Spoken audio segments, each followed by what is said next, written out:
Muy buenas noches, amigas y amigos. Aquí estamos para presentarles un nuevo programa especial con la presencia del señor presidente de la República, economista Rafael Correa Delgado, con quien aspiramos a tratar, pues, aquí con Tania, algunos de los temas, lo que el tiempo nos permita. 60 minutos tenemos para tratar aquellos temas que esperamos sean del interés de todos ustedes, Tania. Bueno, aspiramos a interpretar los temas que ustedes quieren conocer y desarrollar un diálogo constructivo que aporte a los grandes temas de actualidad. Bienvenido, señor presidente. Adelante. Gracias, Tania. Buenas Gracias, noches. Juan. ¿Cómo estás? Qué gusto verte. ¿Cómo vamos, Tania? Bien. Gracias. Siéntese, por favor. Gracias.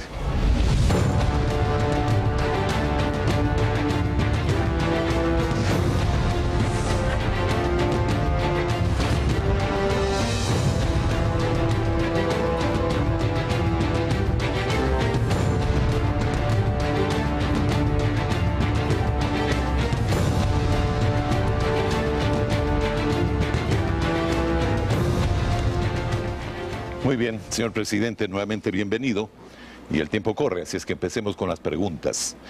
Lo primero, inevitablemente, que quisiera preguntarle es respecto a la noticia que difundimos esta noche sobre un atentado que se dice la policía ha descubierto, atentado planeado contra usted. ¿Cuál es la información que se conoce? Es una noticia muy grave. Gracias, Alfonso, Tania. Buenas noches a todo el Ecuador. Muchas gracias por esta entrevista. Sí, era una pista que seguíamos hace algún tiempo, pero hay altas probabilidades que sean estafadores. Ellos estaban pidiendo dinero por dar cierta información y por esos indicios se llegó al resto de la banda. Hay que seguir investigando, ¿no? Pero la no nos policía alarmemos. habló de unas rutas alrededor del Palacio Presidencial, o rutas de escape, es decir... Bueno, todas esas son normas de seguridad normales, pero tenemos que seguir investigando, pero no nos alarmemos mucho, pueden ser simples estafadores. ¿No la relaciona con ningún asunto político? Prefiero no adelantar ningún criterio hasta que acaben las investigaciones. Y habiendo 3 colombianos, ¿cree que el gobierno colombiano tenga conocimiento de esto? Prefiero no adelantar criterios hasta que acaben las investigaciones, pero le insisto, o sea, la pista que teníamos era de un colombiano que dijo que había este atentado, pidió dinero para dar más información, entonces hay altas probabilidades de que sean simples estafadores. Y ya que hablamos de Colombia, señor presidente, finalmente pues las relaciones entre los dos países se reanudarán. En estas negociaciones de estos días, ¿cómo ha tomado Colombia ese afán del gobierno ecuatoriano de seguir participando en la liberación de rehenes de la guerrilla? Desconozco, creo que por ahí el canciller colombiano ha reiterado que no debemos inmiscuirnos en asuntos internos de Colombia, Ese conflicto se está desbordando a todos los países vecinos, está desestabilizando a toda la región. Y entre los secuestrados también hay ecuatorianos. ¿Y por qué no dijeron lo mismo cuando nos bombardearon? Que eran asuntos internos de Colombia y se permitieron bombardear otro país. Entonces nosotros tenemos todo el derecho y el deber de intervenir en acciones humanitarias como la liberación de rehenes sin pedirle permiso absolutamente a nadie. Eso lo ratificamos.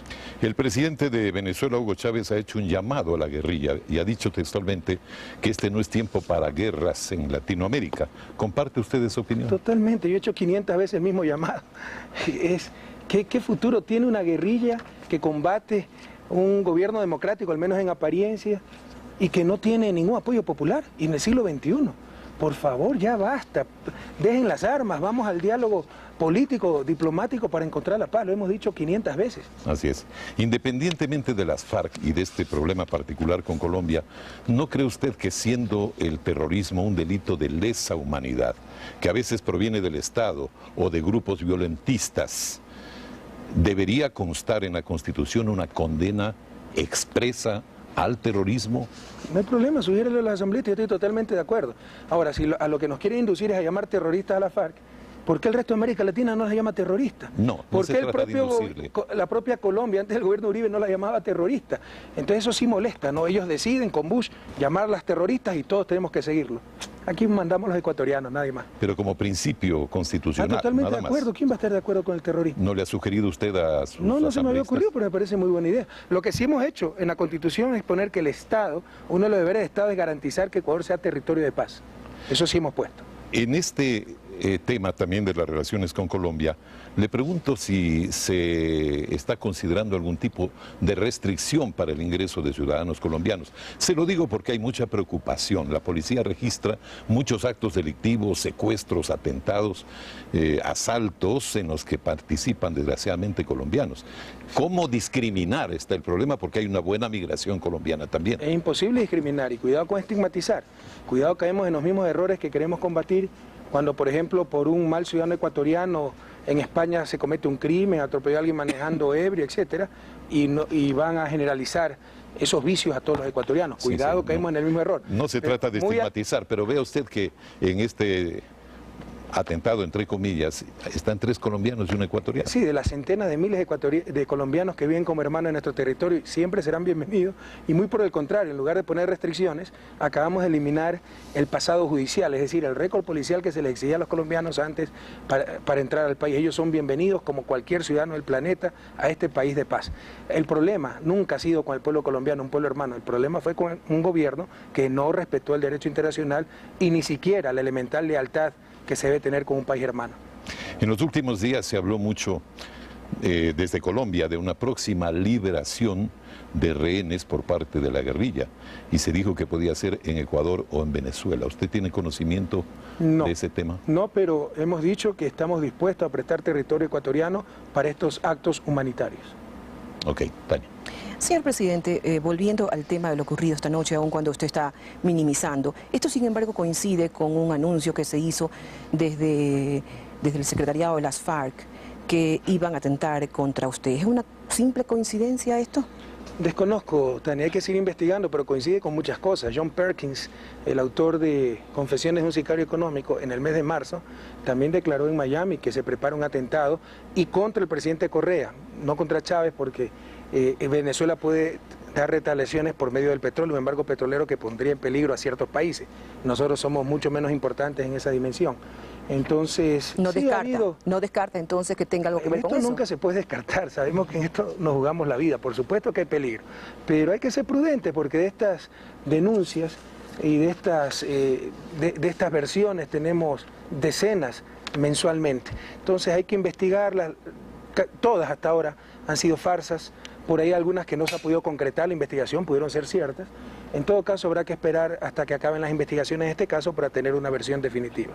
Todo apunta a que las relaciones con Colombia van normalizándose con la intervención del Centro Carter. Ambos países han acordado pues restablecer las relaciones a nivel encargado de negocios, aunque el vicecanciller del Ecuador en Washington dijo pues que se estaba esperando por parte de Colombia indemnizaciones, algo de lo que no quiso hablar en cambio su par colombiano. ¿Cuál es el siguiente paso? Precisamente concretar esas indemnizaciones que son más bien simbólicas, reconocer, como ya lo han hecho, que hubo una agresión, que hubo fallecidos, pedir disculpas, perdón, como ya lo hicieron, pero la consecuencia de todo eso es que tienen que indemnizar a las víctimas y al país que fue agredido. Pero le insisto, o sea, esto es un hecho simbólico, a nadie le interesa el dinero, sino dejar sentado que hubo una agresión y se dieron las compensaciones del caso. Ahora, pero poner esto como una condición, ¿no es acaso obstaculizar este restablecimiento de las relaciones diplomáticas? Vea, nosotros no tenemos ningún afán en restablecer las relaciones diplomáticas, fuimos los agredidos.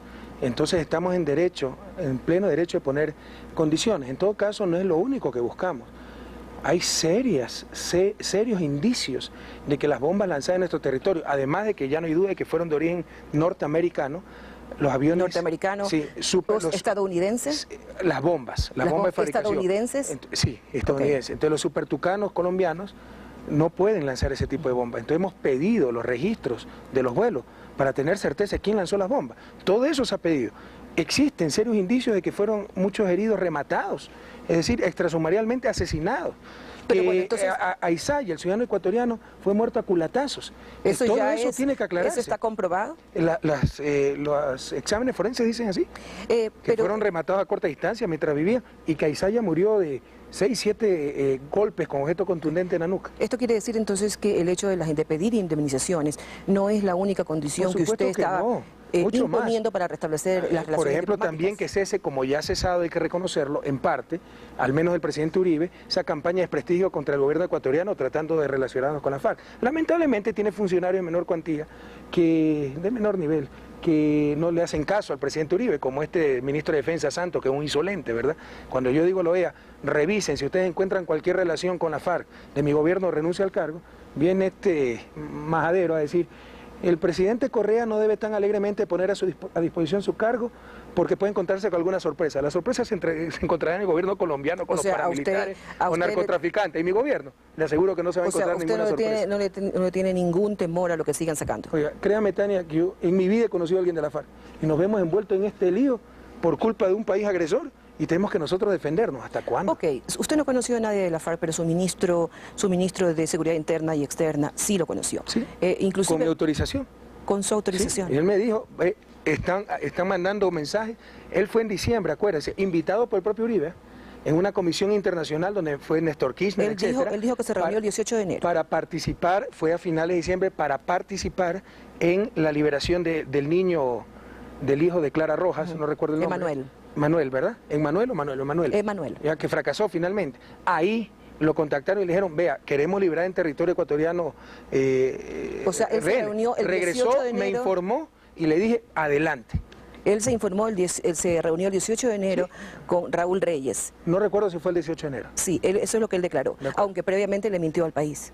¿Cuándo? Previamente le dijo al país que no se había reunido con él. Tania, ¿podría sacar esa grabación? Porque con todo respeto, con qué entusiasmo y con qué seguridad que se equivocan los periodistas. No, créame que no me estoy equivocando. Entonces, mañana, por favor, saque la declaración. En este momento no la tengo conmigo, pero mañana con muchísimo gusto a su secretario de Presidencia y lo sabrá explicar Gustavo Larrea. Se lo hago porque él llevar. me pidió autorización después de su viaje a Colombia para reunirse con Reyes para el intercambio humanitario, para la liberación de rehenes. ¿Usted dice entonces que ahora le ha autorizado unos nuevos contactos a su ministro con las FARC? Le he dicho, le he dado la orden, si se puede hacer algún nuevo contacto para la liberación de rehenes, adelante con todo, le he dicho. Y no tenemos todavía ese contacto. Alfonso. Hablemos ahora de política interna, señor presidente. Las encuestas registran una brusca caída del sí para el referéndum de la nueva Constitución. La preferencia se dice que está en el 37% y poca prensa lo ha publicado. ¿Pero quién lo dice? En un solo diario, ¿Quién lo dice? ¿No? Por las dudas. ¿Qué empresa lo dice, por favor? La empresa Cedatos Galo. ¿Qué decía para la consulta popular del 15 de abril?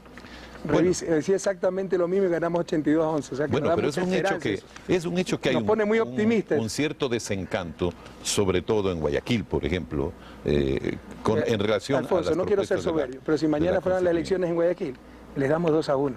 Guayaquil sabe que un presidente guayaquileño no puede odiar a su ciudad y que lo están manipulando. Pero usted no cree... Es la gente que hace bulla, pero que no representa a la grandes mayorías. ¿Y usted no cree que hay que hacer algún tipo de autocrítica del lado del gobierno y de la Asamblea para que el pueblo entienda mejor sus posiciones? Bueno, la hacemos permanentemente. Ahora, es difícil que entiendan las posiciones si una prensa tergiversa todo, es algo increíble. No es necesariamente la prensa, porque además es fácil culparle a un tercero. Yo le pongo ejemplos, le puedo poner múltiples ejemplos. Le planteo mi opinión. Lo de los informales, Alfonso, ¿qué es lo que se ha dicho? Que nosotros queremos cautizar al país, que toda una jugada contra el municipio de Guayaquil para que informales se tomen las partes regeneradas, etcétera. Le pregunto, y respóndame con toda sinceridad frente al pueblo ecuatoriano, ¿usted o Tania ya leyó el artículo sobre trabajo informal que ha hecho la Asamblea? Sí, pero no se dice nada nuevo, se dice hay que respetar las ordenanzas, los municipios tienen la capacidad de ordenar, etcétera, pero lo único que se prohíbe es que se le incaute la mercadería, que no se criminalice. Pero esas personas se sienten alentados en sus expectativas. En buena hora, si son trabajadores honestos. Yo quiero trabajar aquí, no quiero irme a la zona que me mandan porque pero no venden. En buena hora, entonces se siembra la indisciplina. Han sido aplastados, sobre todo por esa guardia pretoriana que siempre ha tenido el Partido Social Cristiano, llamado municipales, los robaburros, eso, ¿no? Entonces entramos en una guerra y en una indisciplina. Pero pueden ellos protestar pacíficamente, presentar sus propuestas, pero ni siquiera lo recibe el alcalde. Entonces, en buena hora sí se empoderaron para defender sus derechos, pero nadie ha permitido que se tomen las partes regeneradas, nadie ha negado la capacidad del municipio de dictar ordenanzas, es una falsedad enorme. Eso, además de la función del municipio. Pero por supuesto. Mire, presidente, quisiera volver al tema anterior, porque yo encuentro una especie de falla de origen en el proceso. Es el hecho de que en la Asamblea Constituyente se han acumulado, ha habido una especie de embotellamiento, de congestión de ideas para el cambio. Entonces, ¿qué ocurre? Que no todas las personas, incluidos muchos asambleístas, llegan a entender bien, a debatir bien y asimilar bien lo que se quiere cambiar.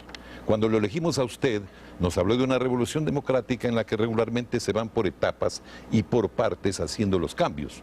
Entonces, mi interpretación, se la doy yo, y por eso le preguntaba lo de la autocrítica, mi interpretación es que el público simplemente no está entendiendo todo lo que ahí sabe. Escucha unas cosas, por aquí le gustan, esta otra cosa sí me gusta, esta otra no me gusta, más fácil voto no.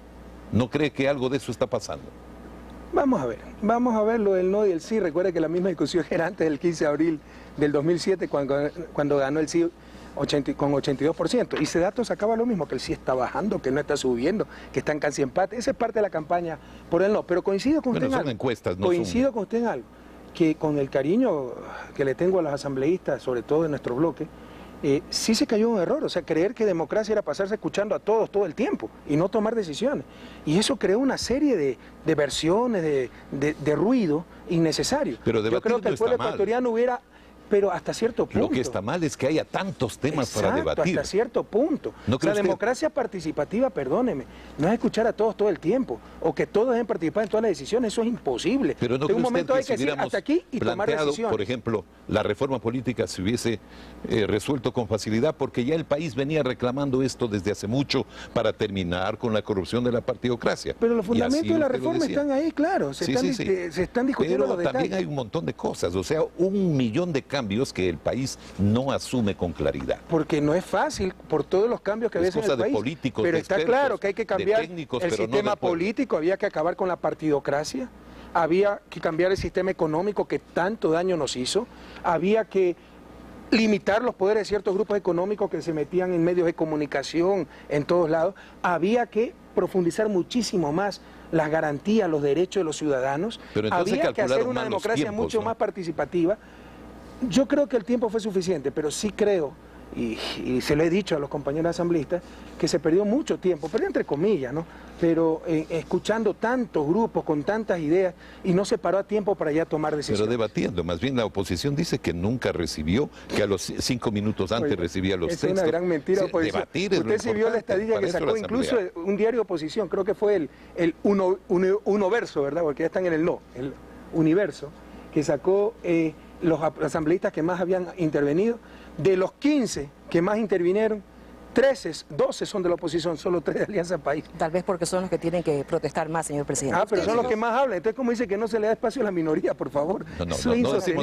Decimos que no hay debate suficiente para muchas ideas. Me pregunta a mí, creo que Alberto Acosta es demasiado democrático, ha permitido demasiado debate. Está bien. Y es una estrategia para hacernos perder el tiempo. Democrático está muy bien. No, es decir, hay que poner un límite. Entonces, hay hasta una estrategia para hacernos perder el tiempo y llegar a las consecuencias que usted dice, que las comparto. Creo que es verdad. Creo que hay un parcial desencanto en la ciudadanía porque esperaba resultados más rápidos y concretos. Pero esa es una estrategia, diluir los temas en debates innecesarios y mire quiénes son los que más han hablado. Bueno, una vez más entonces está en desacuerdo con el presidente de la Asamblea. Usted dijo... Alberto Acosta es como mi hermano, es uno de mis mejores amigos. Pero si usted cree que la amistad profunda no es pelearse, es coincidir en todo. Respeto su opinión, pero no la comparto en absoluto. Y conmigo mismo estoy de acuerdo en todo. Es interesante saber eso, que ni con usted mismo está de acuerdo a veces. Por supuesto, es un hombre que me cuestiona mucho. Usted dijo recientemente que si ganaba el no en el próximo referéndum, terminaría su periodo de 4 años. Y al decirlo así, parecería que usted no está muy seguro de ganar. ¿Por qué le digo esto? Porque justamente... previo a la consulta de abril del 2007, usted puso inclusive a disposición su cargo si perdía, así como lo hizo, que puso a disposición su cargo si es que le probaban los vínculos con la FARC. Entonces, no está tan seguro de que puede ganar. ¿Cuál es el problema en estar seguro de ganar? Pero lo está reconociendo entonces. Por supuesto que puede ganar el no, con toda la campaña que están haciendo los medios con tanto entusiasmo, la partidocracia para volver a lo mismo de siempre, para traer el Congreso anterior. Por supuesto que siempre se puede perder. Se puede perder, pero eso, ¿qué significará para usted? Tener un gobierno debilitado, que el gobierno, por supuesto, que el pueblo está desencantado con usted. Por supuesto que el pueblo votó por el pasado, por la partidocracia, por el Congreso, por medios de comunicación que son otro poder del Estado, por la banca, por el neoliberalismo, por la injusticia, la corrupción, etcétera, y que ya nos quitó el apoyo político y obviamente el gobierno quedará debilitado, pero habrá que acabar el periodo de gobierno. Pero porque tal vez también no llenaron las expectativas que tenía el pueblo con el gobierno suyo. Ahora, yo creo que estamos avanzando y mucho, pero nos ha tocado sortear inmensos obstáculos. Usted tocó el tema de Guayaquil y realmente creo que la opinión o la percepción que hay, especialmente en su ciudad, la ciudad donde yo vivo, es que usted no está cumpliendo con la ciudad y que en su afán por enfrentar políticamente al alcalde Nebot está afectando a la ciudad de Guayaquil. Usted es portavoz del alcalde Nebot, porque eso no es lo que piensa la mayoría de la ciudad. Yo no soy portavoz del alcalde de Nebot, sino portavoz es que de los guayaquileños. ¿De qué guayaquileños? De los que hablan en la radio, en la radio social cristiana, de los que salen en el periódico, El Universo, que es prácticamente el eco del municipio de Guayaquil. ¿De qué guayaquileño? Porque yo le puedo, no, es vergonzoso lo que está haciendo el Universo. Yo le puedo mostrar encuestas donde tenemos amplia mayoría en Guayaquil, es falso. O sea, es la gente que habla en nombre de todos y representa solo una oligarquía, los pelucones. Yo soy guayaquileño. Es que soy estúpido para estar contra mi ciudad. ¿Quién es el hombre perverso que quiere hacerle daño a su ciudad natal? Así que yo sí hago un llamado al alcalde Nebot, el que está haciendo campaña, y por el no, es el alcalde Nebot. ¿Y ya usted no hace sembrar odio? ¿Y usted acaso no hace campaña por el sí? ¿Y cuál es el problema? Si esa fue la base de nuestra propuesta política. Por eso, eso nos ordenó el pueblo ecuatoriano. ¿Y no lo observaron ya en el Tribunal Supremo? Pero usted está equivocada, Tania, lo mismo que el tribunal que cayó en acción demagógica. Empezar la campaña electoral es esto, ¿verdad? ¿Por qué no hablan de esto? Empezar la campaña electoral es empezar la campaña por medios publicitarios del no. Aquí está la campaña del no, donde convocan a reunirse este jueves a las 6 p.m. en la tribuna de los Chiris, la coordinadora libertaria, para decirle no al abuso del poder, decirle no a la Constitución. Esto es la campaña por el no. Yo no he gastado 2 reales en papeles, lo que tengo es mi garganta y mi corazón, para decirle al pueblo ecuatoriano, sí al cambio, sí al futuro, basta de ese pasado perverso. Pero si esa fue la orden del pueblo ecuatoriano, ¿cómo me van a decir que yo, que he sido el que he promovido eso, no pueda decirle a la gente, voten sí por el cambio? Es absurdo. Ok, no está utilizando dinero de su bolsillo, pero está utilizando los recursos del Estado. ¿Me puede decir en qué estoy utilizando recursos del Estado? Por ejemplo, cuando el gobernador del Guaya se posesiona, hace campaña por el sí. ¿En cuándo? Cuando la reunión que se hizo, vaya a ver cuánto le costó al Estado. Que seamos populares, no es mi culpa. Se convoca, van miles de ciudadanos, pero vaya a ver, porque, a ver, también con todo respeto, le solicito que mañana demuestre cuánto le costó al gobierno, al pueblo ecuatoriano, esa convocatoria que hicimos para posesionar al gobernador del Guaya. Eso yo no soy la persona que le puede demostrar. Entonces, ¿para qué dice que se está gastando dinero público en la campaña? Pero yo insisto, no es cierto, yo creo que para la gente es obvio que se utilizan recursos del Estado. Demuéstremelo. Usted está diciendo que es obvio, eso es una falsedad. Demuéstremelo. El hecho de que yo lo que digo en este momento, personas, el hecho de que vayan personas con carteles del sí, es muy difícil creer que todas esas personas que están allí es gratis. Lastimosamente, pues para usted es difícil creerlo. Pero estamos ante una revolución ciudadana donde hay mucha esperanza, mucha expectativa, mucha ilusión, mucho sueño. ¿Por qué no le llaman la atención a Lucio Gutiérrez, que está en puerta diciendo voten no, este gobierno opresor, que los va a mandar presos, que le va a quitar la casita, tal vez a usted las le preocupa vacas, Lucio Gutiérrez. Tal vez a usted le preocupa. ¿Ah? A usted también le preocupa. Gutiérrez. Aquí, lo único que utilizo es mi garganta, mi corazón y estos espacios que no le cuestan 2 reales al pueblo Le ganó en ecuatoriano. Quinsaloma Lucio Gutiérrez. Oiga, Tania, seamos honestos, seamos serios. ¿Cuántos son los votantes de Quimsaló? Pero es un botón, pero es la muestra. Por favor, usted se me queda años de estadísticas y cree que eso demuestra tendencia. Bueno, seguramente yo no soy buena en estadística, ganó con 60 votos y porque se pelearon los nuestros. Yo sí puedo percibir lo que pasa también, señor presidente, no solamente usted. Yo también percibo, yo estoy en todo lado. Tania, vamos a un corte porque también hay que darle un espacio a los anuncios de Coavisa.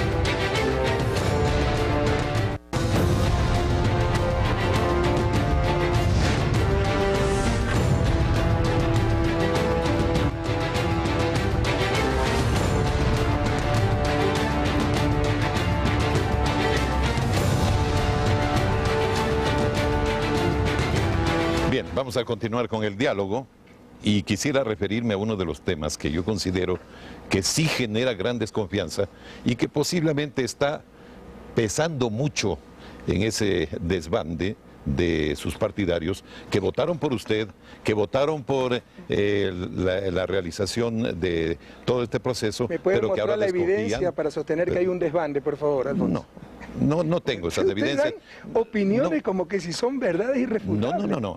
Pero es una opinión que usted me tiene que aceptar, porque usted es un presidente tolerante, pero te diga, en democrático. mi opinión hay un desbande, pero no para justificar el desbande, como que si era una verdad histórica. Le estoy diciendo yo que es mi opinión, desde mis primeras preguntas le he dicho que son mis opiniones. Okay.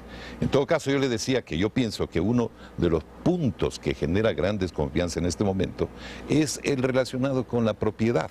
¿Por qué?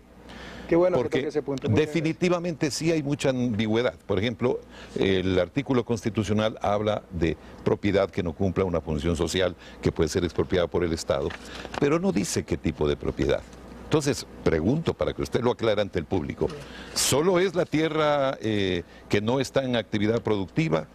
¿O puede ser un departamento, puede ser un solar, o puede ser un vehículo, o la pluma con la que estamos escribiendo, no sé? Vea, todo es propiedad. En el próximo corte, con tiempo, le busco que dice exactamente lo mismo en la Constitución actual.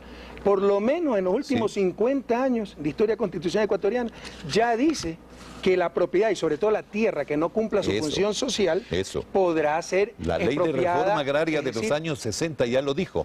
Desde la posguerra se dice eso, y en la actual Constitución. Pero la tierra de cultivo. Deformaciones, Alfonso, de las tantas suspicacias sembradas por la prensa precisamente como parte de la campaña por el no. Prácticamente no se está diciendo nada nuevo. Se está diciendo propiedad que no cumpla su función social y en la ley se reglamentará. ¿Y qué es?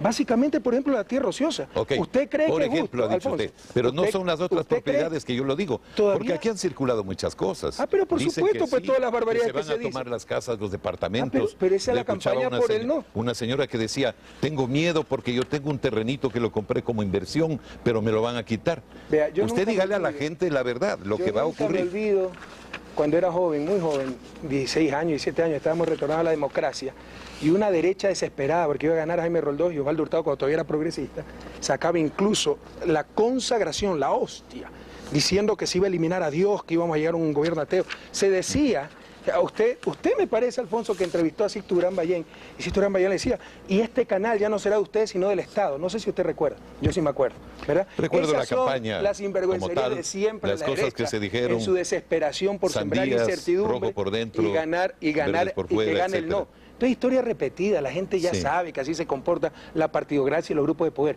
Yo les puedo decir que prácticamente en eso no hay nada nuevo, y que esas tierras improductivas no es solo un derecho, es un deber de la sociedad, enviarla a quienes la hagan producir. ¿Usted cree que hay derecho a que, por ejemplo, CDG haya gastado 1.800 millones de dólares del pueblo ecuatoriano en obras de infraestructura en la cuenca del Guayas y tengamos ahí vastísimas extensiones de tierra de pelucones de Guayaquil que solo están esperando que se gane plusvalía? Ok, eso ya no está, puede incluso aceptarse. le digo en la ley de reforma agraria, y el país lo conoce, pero ¿por qué la Constitución no especifica lo que yo le estoy diciendo?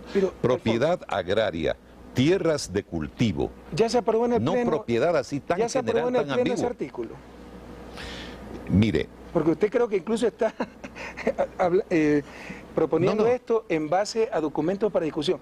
Esperemos que se apruebe en el Pleno ese artículo y se darán las explicaciones del caso. Pero tal vez sería aquí nadie está loco pero la para explicación estatizar tiene que ir la propiedad privada. Pero su opinión. La explicación tiene que Pero ir le en el estoy mismo diciendo muy artículo. claro, yo creo que las tierras improductivas, los latifundios, no solo es un derecho, un deber de la sociedad, enviarlo a las personas que lo hagan producir.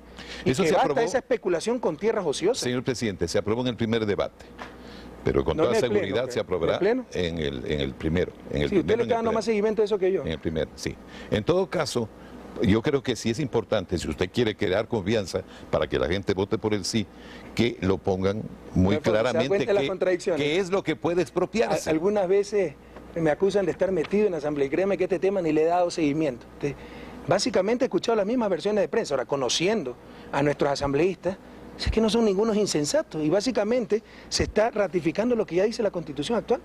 Y el concepto de la función social de la tierra, ¿a usted le parece lo suficientemente claro tal como allí está especificado?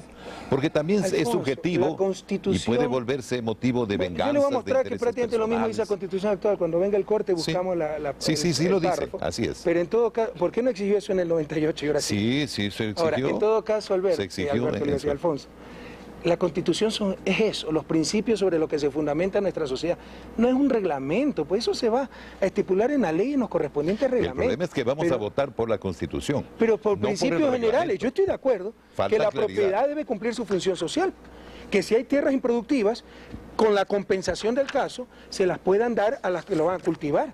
Ahora, y algo rapidito, ese porque a mí se me cuento, por si acaba el acaso, tiempo. Alfonso, de que se va a quitar, justo anteayer invité a un obrero de mi buen amigo Pedro Con, que había manifestado esa inquietud, que si tenía una casita de 3 pisos le iban a quitar los 2 pisos, y conversamos que piensa y nos así. reía. Pero con todas las calumnias que han sembrado ustedes, ¿cómo no van? No, Y no, perdón no que diga ustedes, ustedes, por favor. los medios de No diga comunicación y ustedes. la partidocracia. No puedes los realizar, medios de no. comunicación. No diga ustedes, por Los favor. medios de comunicación son grandes artífices de esto. En todo No, caso, no es verdad. quiero que decirle una cosa. Ni en la China comunista, ni en la Unión Soviética se expropiaban los bienes de consumo. Lo que proponía el socialismo, con lo cual nadie puede estar de acuerdo en el siglo XXI, era estatizar los medios de producción. ¿O usted cree que en Rusia no tenían carro propio o casa propia?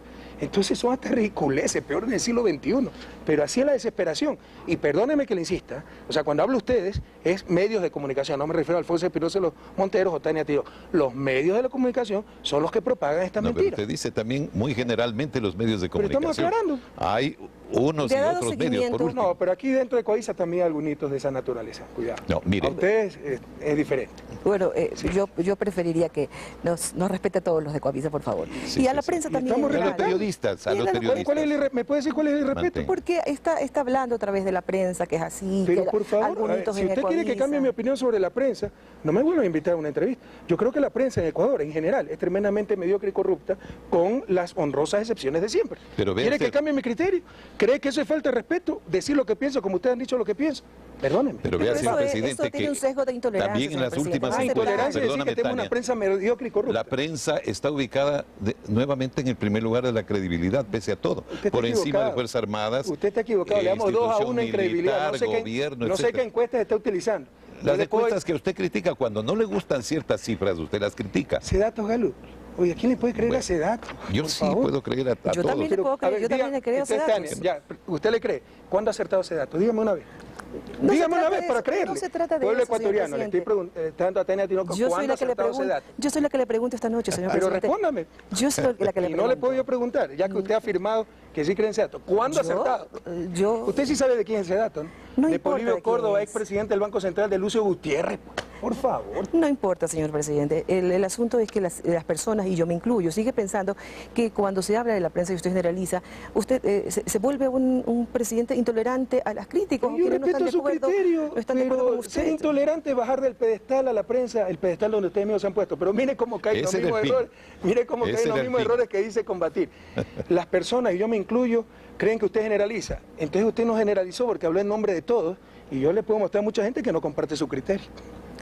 Bueno, sigue con los temas para no desviarnos de del fondo. tema, ¿usted le ha seguido, le ha dado seguimiento al fondo de tierras que se haría con lo que se expropiaría?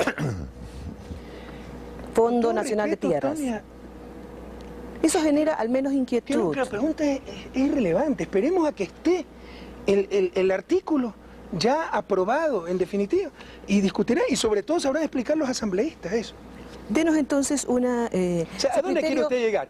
¿Quiere que confiese ante el pueblo ecuatoriano que somos unos malvados, que vamos a expropiar el carro, la casa? ¿A dónde quieren llegar con Bueno, eso? no, usted ¿Qué ha hecho, incertidumbre usted quieren ha hecho sembrar? una aclaración interesante, válida obviamente para usted, no válida para muchos otros ecuatorianos, en el sentido de que las tierras improductivas van a... ¿Y usted no está de acuerdo con eso? Porque eso ya dice la Constitución actual. Eso ya no importa lo que yo piense. Lo hemos invitado para Pero que hace un usted le momento, explique usted al varias veces ha país. dicho lo que usted piensa. Yo creo en Sedatos, yo creo que usted generaliza y ahora no importa lo que usted piensa. Bueno, En este caso, creo que el denos- público se está dando cuenta de las contradicciones e inconsistencias, Dani. porque usted pretende hacernos a nosotros la entrevista cuando esto es al contrario. Denos su criterio sobre la plurinacionalidad. Esto para usted, ¿qué significa? Cesión de territorios, autogobierno, justicia indígena. Reconocer un hecho evidente, que somos una nación de naciones, que hay diversidad de nacionalidades dentro de la gran nación ecuatoriana, pero eso es evidente, es innegable.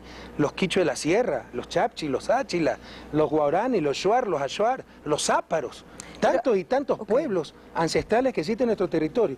¿Y qué implicaciones tiene la plurinacionalidad? Que en todas las políticas públicas hay que tomar en cuenta esa naturaleza de plurinacionalidad y algo más.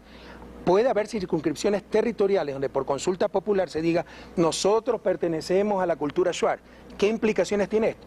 Que, por ejemplo, en vez de tener, o los Áchilas, un ejemplo más concreto, en vez de tener un alcalde o un cabildo, si es un cantón, por ejemplo, van a tener un gobernador, van a estar organizados de acuerdo a sus costumbres, respetando el gran marco institucional ecuatoriano, pero también respetando las costumbres de su pueblo ancestral. Al proclamarse como una nación, ellos tendrían derecho, desde su punto de vista, a una cesión de territorios, a un autogobierno, a practicar su propia justicia, aun cuando vaya reñida a la justicia del Ecuador. No, de ninguna manera. Se empieza la Constitución ratificando que el Ecuador es un Estado unitario, pero obviamente sí se puede reconocer formas ancestrales de justicia de esos pueblos, siempre y cuando no atenten a la justicia tradicional y no atenten a los derechos humanos. Pero eso no es suficientemente claro. ¿Hasta dónde? ¿Hasta dónde es respetar esa justicia, justicia Yo no soy indígena? técnico en la materia, Tania, eso ya se legislará. Por favor, pero no vamos a permitir que sea ortigazo porque esa es la costumbre ancestral. Pero, por ejemplo, si la costumbre y la justicia en ese pueblo, en un pueblo quichua de la sierra, es que el que hurtó algo tenga 3 días de trabajo comunitario, pues se respetarán esas costumbres. Pero bueno, ellos bañan con agua fría, dan latigazos con pero ortiga. le he dicho, entonces Tania, con eso usted no está de que acuerdo. no se aceptarán sistemas que atenten contra los derechos humanos. Okay. Otra definición de la Asamblea que sería interesante conocer de su parte. Para usted la banca es un servicio público delegable o un servicio de interés público. Un servicio de interés público. Usted sí sabe quién propuso el servicio público delegable, ¿no? No lo sé. ¿Sí sabe quién? No sabe. No. León Roldós, señorita. Para usted. Ahora, yo estoy de acuerdo también con lo primero. El problema es que puede tener riesgosas connotaciones para el Estado, porque los banqueros en un momento dado pueden quebrar todo y decir, no, pero si estamos delegados, el principal es el Estado, que él pague todo. Antes de irnos a comerciales, una última definición. ¿La naturaleza tiene derechos? Sí, y eso es totalmente innovador, eso lo propusieron los asambleístas, y yo estoy totalmente de acuerdo. Aun cuando los principios jurídicos dicen, y no soy abogada, que solamente las personas tienen derechos. Bueno, es hora de innovar. Y yo creo que hay que respetar la naturaleza, y muy interesante la primera constitución a nivel mundial que reconoce derechos a la naturaleza. ¿Y cuando la naturaleza entra en conflicto con el derecho humano? Bueno, prevalece el derecho humano, eso es clarísimo. Oiga, si yo me estoy muriendo de hambre y veo al último cóndor que quede en la tierra, yo lo hago fricasé, porque primero es salvar la vida. Vamos a un corte. Ya regresamos.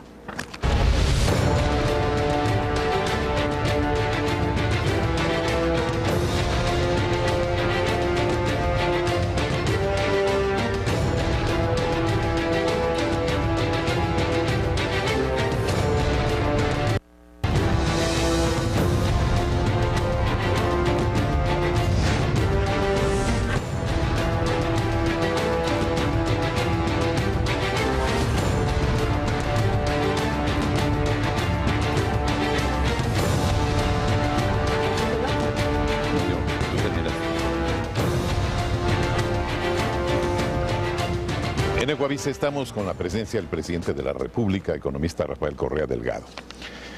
Sigamos en política. Señor presidente, usted surgió a la palestra como el gran contradictor de los partidos políticos que dominaron 30 años el escenario político del Ecuador. Se definió como un revolucionario de izquierda, triunfó con la tesis del cambio. Sus opositores naturales están en los partidos que fueron derrotados, y eso es lo que hemos visto. Pero ahora han surgido brotes de oposición de su misma tendencia. Movimientos de izquierda que lo acusan de mantener prácticas populistas similares a... No, me acusan de neoliberal. A de la derecha, sí, y le acusan también de concentración de poder. Pero de neoliberal etcétera. me acusan, sí. Lea esa partecita que me acusan de neoliberal, de haber pactado con las transnacionales. Bueno, ¿cómo lo refuta usted? Es que ¿Dónde está refutar, o sea, si error esa de gente nunca ha planteamiento? ganado una elección, son los perros del hortelano, nunca han hecho nada y nunca han dejado de hacer nada. Sí, ¿qué podemos refutar? Ahora, usted podría establecer una diferencia, porque yo le escuché calificar a Eduardo Delgado y a Napoleón Saltos como intrascendentes, fundamentalistas y radicales de izquierda, así les dijo Intrascendente no, el no día recuerdo. sábado. Lo que sí dije es que El día sábado Napoleón les dijo Saltos así. tiene una cara de no terrible. Sí, bueno, le quería pedir que defina diferencias entre su izquierda, que usted dijo que era moderna y positiva, supuesto. frente a esta izquierda fundamentalista. Gracias, Alfonso. Para empezar, somos gente positiva, Ya. alegre, optimista. Yo sería el tipo más frustrado del mundo si dedicara mi vida a ser anti algo, antiimperialista, anti-yanqui, anti-transnacional. Nosotros somos pro soberanía, pro democracia, pro justicia, no anti nada. Primera gran diferencia. Segundo, soy tipo de izquierda pero con sentido común, pues. Esto de No pago sin beneficio inventario de la deuda externa. ¿Usted sabe cuántos juicios se nos vienen? Expropiación de todas las explotaciones petroleras que están en estos momentos en transnacionales. Entonces, esas son cosas... Siempre ha habido esa izquierda en el país. El MPD una época sostenía todo eso y ahora lo apoya usted. Y en las cosas que coincidimos, pues obviamente, acaso yo coincido en todo con el MPD y coincidimos en algunas cosas con algunos partidos de derecha, o más que partidos, movimientos, por ejemplo, lucha anticorrupción. ¿Esta realidad a usted lo ubica en el centro político, no, señor, en una especie de socialdemocracia? Yo soy un socialista del siglo XXI, pero con sentido común. Los mejores aliados del status quo y de la derecha es esa izquierda infantil, intransigente, tal vez esa fue la palabra que me escuchó, no intrascendente, ya, intransigente, ni siquiera radical. Yo creo que soy un tipo radical, pero le insisto, objetivo, con los pies sobre la tierra. El mejor aliado del status quo es esta izquierda fundamentalista, intransigente, que nunca ha hecho nada ni ha dejado hacer nada. ¿Usted cree que hay una alianza entre esa izquierda y la derecha? Mira, nosotros teníamos informes hace tiempo que 3 eran las estrategias para desgastar al gobierno y hacer que él no gane en el plebiscito, en el referéndum. Primero, crearnos problemas como el de la supervivencia de compañía. Segundo, crear supuestas divisiones dentro de Alianza País, potenciando líderes, entre comillas, que nunca existieron. Insisto, este chico Valda es de Triunfo Mil, yo le puedo mostrar las fotos de la última elección que estuvo con Triunfo Mil. Y tercero, creando supuestas divisiones en la izquierda, una izquierda que nunca estuvo con nosotros, que siempre ha torpedeado todo proyecto político por progresista que sea. Los mismos problemas tienen todos los gobiernos progresistas de América Latina. Chávez, Morales, los tuvo Kirchner, una izquierda absurda, que incluso si usted lee el libro de cómo se llamaba esta gente que vivió tanto tiempo de la CIA en... Philip Agee. Philip Agee, ¿verdad? Es una de las estrategias de la CIA, comprar pseudo líderes de izquierda para que la propia izquierda creen fracturas.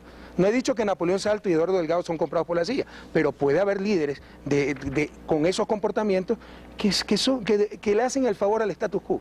A propósito de la CIA, ¿qué nos puede contar de la investigación dentro de Fuerzas Armadas? Avanza y muy bien. ¿Está la CIA ahí, ha venido actuando? Avanza y muy bien. ¿Hay responsables personales o cuestiones institucionales de Fuerzas Armadas? Institucionales y personales.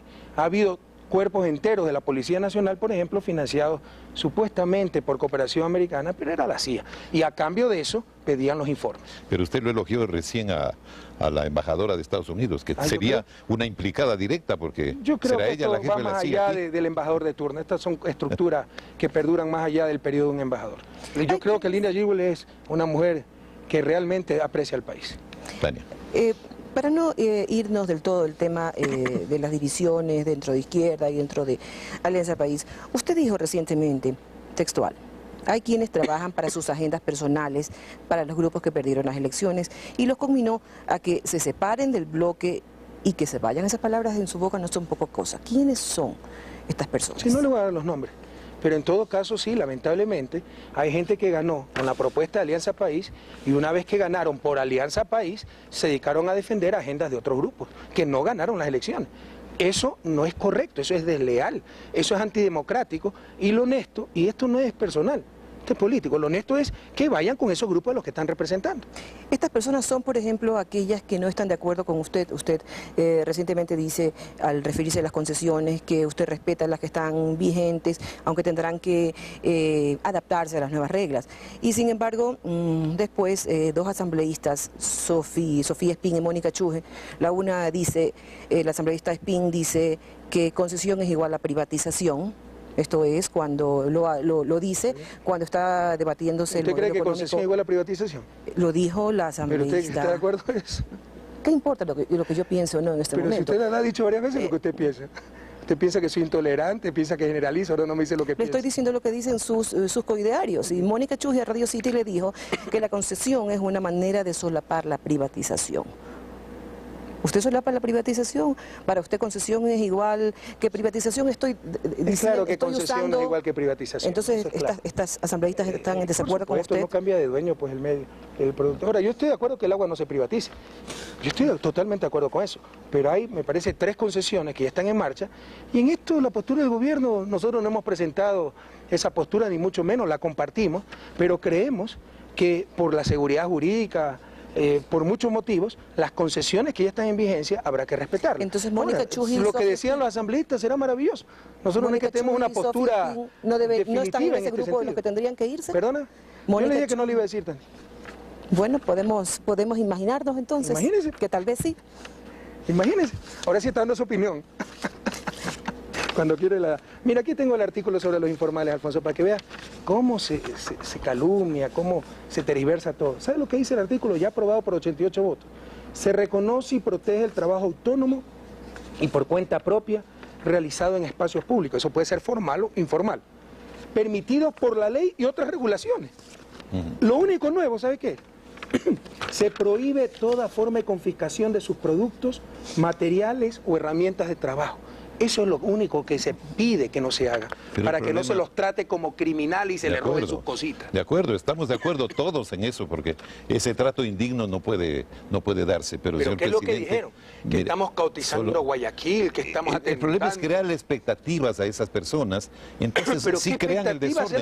Usted quisiera ver Guayaquil como era hasta hace unos años. De ninguna manera, ahora sí quisiera verla con servicios básicos, no solo en la zona. En todo caso, Alfonso, ¿quién en buena hora si se empodera? Si esta gente ha sido pisoteada.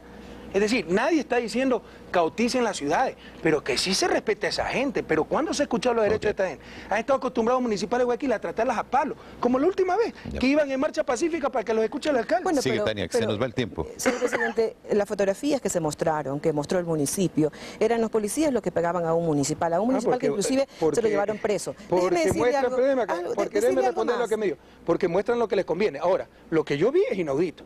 Porque por más que agredieron los municipales, y también hay pruebas de eso, después los 3 policías respondieron con exceso de fuerza, serán investigados y serán sancionados. ¿Lo llevaron preso al policía municipal? Es que atacaron los municipales a los informales. Pero en Guayaquil, son garroteros. En Guayaquil pocos dudan que el gobierno no esté detrás de esas marchas de los informales. Y la gente, su opinión, y la gente piensa... Y está dándolo como opinión de todo el público. Estoy diciendo que pocos creen en Guayaquil que no ocurra eso. ¿Dónde está su evidencia? Las banderas rojas... Las banderas rojas del MP2, esos que muchas veces acompañan a sus partidarios. Dejémonos de sembrar el odio, eso es falso. ¿A quién le va a interesar acatizar a Guayaquil, por favor? Nebot, ¿qué significa? ¿Nebot acaso va a ser rival a la presidencia de la República? Ojalá se lance, porque muchas de sus propuestas son para el sistema nacional, no para un sistema municipal. Ojalá sea coherente y se lance. Pero ¿a quién le interesa crear conflicto a un alcalde, a cautizar a mi ciudad natal? Por favor. Si no confían en nuestra buena fe, confíen en nuestra inteligencia. Entonces ya déjense de sembrar odio, no usted, esas propagandas que saca el municipio de Guayaquil. Sembremos paz, escuchen a la gente, no teme practiquen esa reacción. lo que predican. ¿Usted no teme hablan esa de tolerancia, de democracia, escuchen a los informales y sus propuestas. ¿No teme entonces a la reacción de Guayaquil? ¿Qué reacción de Guayaquil? Vamos a la reacción de Guayaquil el día del referéndum. Vamos a ver. Vamos a ver. Que tienen capacidad de movilización. Por favor. La tienen, pues. Si tienen cualquier cantidad de dinero. Pero otra cosa es el momento de votar. Usted sí sabe cuánto ganamos en Guayaquil en las últimas elecciones, ¿no? ¿Sí se acuerda, no? Las cosas eran diferentes un año atrás que ahora. Vamos a opinión. Vamos al corte, por favor, se nos va el tiempo.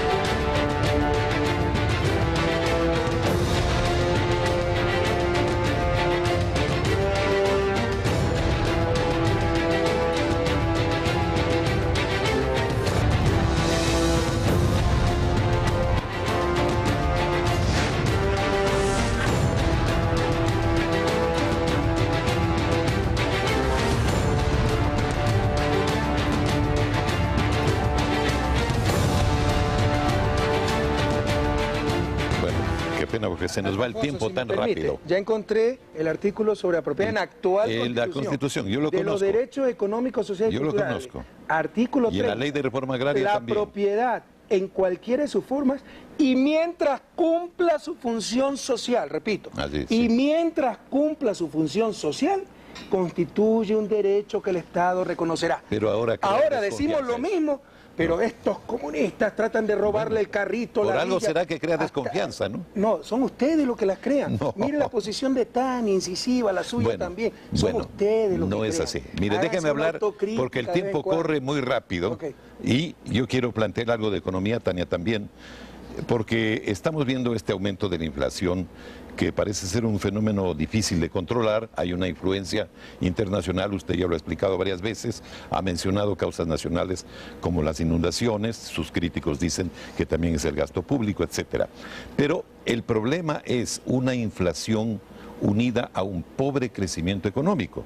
Es decir, cuando la inflación se produce por la abundancia de circulante, termina siendo aceptable, pero una inflación con escasez es terrible. ¿Cómo combatirla? ¿Y quién le ha dicho que hay esa inflación con escasez, que se llama estanflación? Sí. El año pasado tuvimos una tasa de crecimiento no petrolera de 4.9%, hay la disputa con los actuales índices del Banco Central, podemos hablar de eso, es un horror, realmente es un horror, yo no quiero negar la realidad. Espero que nos dé el tiempo, yo también he querido plantear. Pero de 4% que creció la construcción a que en 2 meses corrijan a menos 2%, no lo puede aceptar nadie. Y tuvimos la inflación más baja de América Latina, 3.5%. ¿Dónde está esta inflación? Este año tenemos las inflaciones que están en el promedio de América Latina, pese a que tuvimos invierno y pese a que, por ejemplo, ese invierno destruyó 100.000 hectáreas, 280.000 afectó, bloqueó 22 caminos, etcétera. Pese a eso, estamos en el promedio de inflación de América Latina. Y el crecimiento de la economía no es malo. Y además, yo sinceramente... No es malo, pero no lo conocemos. Pero lo vamos a No conocer al final sabemos del todavía. año. Pero se está haciendo una serie de obras públicas que van a tener un impacto trascendental en la ¿Y por economía qué no se ecuatoriana. publica esa cifra, la del crecimiento económico? Porque eso no se saca inmediatamente. Además, que los métodos que tiene el Banco Central son terribles. Normalmente eso se saca con varios meses después de haber concluido el periodo. Pero el problema es que la inflación desborda cosas. Por ejemplo, usted ha querido, esa fue una de sus propuestas y sus acciones, porque hizo muchas cosas para conseguir ese objetivo, bajar las tasas de interés. Pero si la inflación sube, las tasas tienen que subir, porque no pueden ser menores que la inflación. Entonces, ¿cómo controlar todo Todavía eso? son superiores a la inflación. Además, la inflación es un promedio ponderado, no significa que todos los sectores sufren la misma inflación. Entonces, no necesariamente es cierto eso de que sube la inflación y deben subir las tasas de interés. Vea, lo que tenemos es una inflación por costos. El que le diga que es por política económica del gobierno es un mentiroso. Tenemos los mejores indicadores fiscales de América Latina, a tal punto que el riesgo país está que baja, baja, baja. Cuando subía todos los días lo sacaban, ¿verdad? Ahora que baja, baja, baja, nadie lo saca. ¿Por qué? Por los resultados fiscales. Ese riesgo país en el que yo no creo, pero ustedes creen bastante. Entonces está que baja por los buenos resultados fiscales, les insisto. Entonces el que le diga que es por la política del gobierno es un mentiroso. Es claro que es una inflación por costos, por el invierno y costos externos. ¿Cómo se contrarresta una inflación por costo? Reduciendo costos, compensando. Y eso es lo que hemos tratado de hacer. Tasas de interés, electricidad. Pero vamos aumentando la mañana a producción, sacar en todo general. un paquete muy fuerte de medidas para eliminar costos, exoneración de impuestos a la renta en ciertas actividades durante 2 años, subsidios directos para bajar costos, subsidio de la urea como lo estamos dando. Esa es la receta para contrarrestar una inflación por costo. Pero, Pero por ejemplo, usted a aún los así- arroceros, perdón, Tania, a los arroceros no les permite exportar, cuando ellos pudieran beneficiarse en algo del precio internacional, producir más y a lo mejor estabilizamos los precios con más producción, que es lo sano. Pero ¿cómo se le va a permitir producir más, exportar más, cuando está el precio tan alto? Primero que baje el precio y ahí entonces, porque se supone que si exportamos es porque hay excedentes, ¿verdad? Pero si hay excedentes el precio debe estar bajo. Aquí dicen tener excedentes con precio alto y querer exportar. Entonces eso es inadmisible. Primero que baje el precio, como yo le he dicho muy claramente, que se sitúe en esa banda de 24 a 28 dólares el quintal y ahí se abrirán las exportaciones. Antes de eso no abriremos las exportaciones. Tania. Señor presidente, de todas maneras, para los expertos, los que estudian los índices económicos, dicen que sería muy difícil que se cumplan las metas del gobierno. Su ministro de Economía y de Finanzas dijo que en este año, cuando ya se cambió la meta de la inflación, va a ser aproximadamente 5%, pero tal como vamos, cerraremos el año aproximadamente con una inflación de 10%, y son cálculos conservadores. Pero yo sé que a usted no le gusta hablar de la inflación, usted ha dicho varias veces, inflación solamente hay en el cementerio, no hay inflación en el cementerio. A usted le gusta hablar No, ya está de otros. Está destrozando todo lo que yo digo. Usted ha dicho, por si no hay acaso, inflación en toda el América cementerio. Latina va a tener una inflación de 2 dígitos. Probablemente nosotros mantengamos esa inflación de 1 dígito con todos los esfuerzos que estamos haciendo, pese al invierno que tuvimos. Yo le voy a decir. No sé si leyó los titulares, esta semana me parece que salieron. Yo le voy a decir Inflación de cuáles 2 son las dígitos. proyecciones en Perú para el año 2008.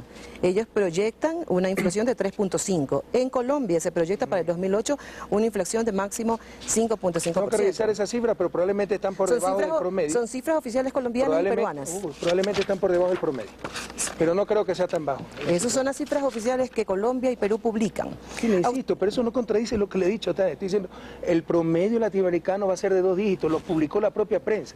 Que haya países por debajo del promedio no contradice lo que le he dicho.